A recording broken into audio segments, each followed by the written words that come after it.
بسم اللہ الرحمن الرحیم۔ قیام پاکستان کے بعد شروع سے ہی مسلم لیگ آمریت کی سازشیں کرنے والوں کی رکھیل بن چکی تھی۔ جب ایوب خان نے 1958 میں اقتدار پر قبضہ کیا تو مسلم لیگ کی 95% حصہ اس کی گود میں جا بیٹھا۔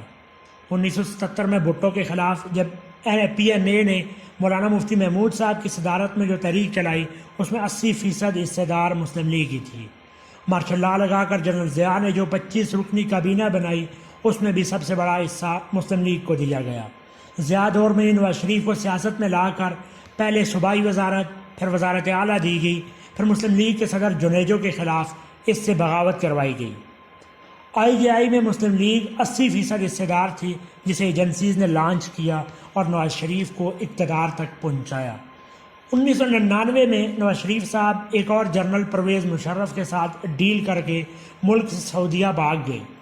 2007 اور 2008 میں نواز شریف نے الیکشن بائیکاٹ کا اعلان کر کے ہمیشہ کی طرح وعدہ توڑ ڈالا اور مشرف کے زیر اہتمام الیکشن لڑا اور نون لیگی وزراء نے مشرف کے ہاتھ پر حلف اٹھایا۔ وکلاء بحالی تحریک میں بھی اسٹیبلشمنٹ کے اشارے پر دو نمبری دکھائی اور جنرل کیانی کے فون پر تحریک کو راستے میں ہی ختم کرنے کا اعلان کر دیا۔ PP کے وزیراعظم گیلانی کے خلاف کالا کوٹ پہن کر نواز شریف صاحب عدالت میں جا بیٹھے اور مطالبہ کیا کہ وزیراعظم کا احتساب کیا جائے، اور چھوٹے میاں صاحب زرداری صاحب کو زبانی کلامی سڑکوں پر گھسیٹتے رہے۔ 2013 میں وزیراعظم بننے کے بعد بزدلی کے سبب فوج کا نام لینے سے مسلسل کتراتے رہے اور ادھر کے اشارے دیتے تاکہ اپنا وقت گزارا جا سکے۔ سن 2014 میں پاکستان پروٹیکشن بل نامی انسان دشمن اور آئین پاکستان سے متصادم قانون نون لیگ نے ہی پاس کروایا، جس کے لیے اسے PP کی حمایت حاصل تھی۔ یہ بل جنرل رائل کی ڈکٹیشن پر بنایا گیا۔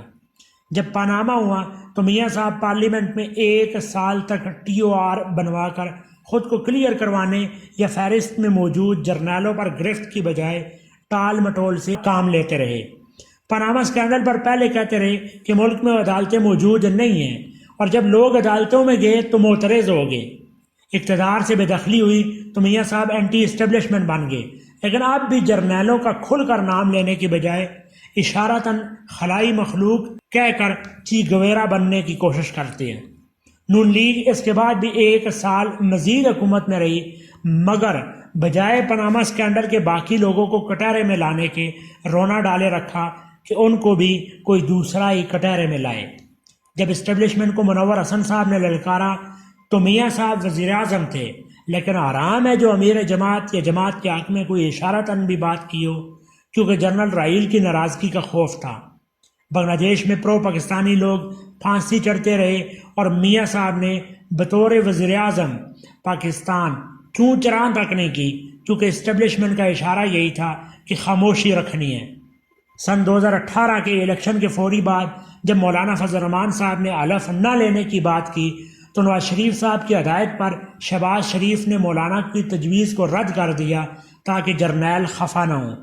بعد ازاں اجتماعی استعفے کی تجویز زیر غور آئی، مگر نون لیگ کے سربراہ شہباز شریف اس سے بھی باگ کھڑے ہوئے، کیونکہ نواز شریف صاحب کو GHQ سے یہی ہدایت تھی۔ سن 2019 میں سنجرانی کے خلاف سینٹ میں قرارداد عدم اعتماد لائی گئی تو ایک بار پھر نون لیگ نے اپنے سینیٹر اسٹیبلشمنٹ کو فراہم کر کے سنجرانی کو شکست سے بچایا۔ مولانا فضل الرحمان صاحب نے حکومت کے خلاف تحریک چلائی اور دھرنا دیا تو نون لیگ نے اس میں کسی ٹھوس شرکت کی بجائے اس کی محض علامتی حمایت کی، اور دھرنے میں نون لیگی صدر نے جو تقریر کی وہ ایسے تھی جیسے رات 9 بجے کا خبرنامہ پڑھ دیا ہو۔ مولانا فضل الرحمان نے اجتماعی استعفوں کی بات کی تاکہ حکومت اور اسٹیبلشمنٹ پر دباؤ بڑھایا جا سکے، تو نون لیگ نے ایسے کسی امکان کو ایک بار پھر رد کر دیا۔ جنرل باجوہ کی توسیع ملازمت کا بل آیا تو نون لیگ کے رہنما نواز شریف نے سینئر پارٹی رہنماؤں کو لندن بلا کر اس بل کی حمایت کی ہدایت کی، حالانکہ یہ بل کسی ادارے کے استحکام کے لیے نہیں بلکہ ایک جرنل کے تسلط کو طویل کرنے کے لیے لایا جا رہا ہے۔ FATF کی ڈکٹیشن پر نون لیگ نے PTI PP کے ساتھ مل کر ترامیم پاس کروائیں تاکہ حضرت باجوہ کی رضا حاصل ہو سکے، اور اگلے APC کر ڈالی تاکہ عوام کو دھوکہ دیا جا سکے۔ عالیہ کمپنی کی خبریں جو لیک ہوئیں ان سے اس بات کی وضاحت ہوتی ہے کہ میاں صاحب اس وقت بھی کمپنی بہادر کے سامنے سجدہ ریز ہونے کے لیے تیار بیٹھے ہیں۔ یہ چند حقائق ہیں جو روز روشن کی طرح ہر صاحب بصارت و بصیرت کے سامنے ہیں۔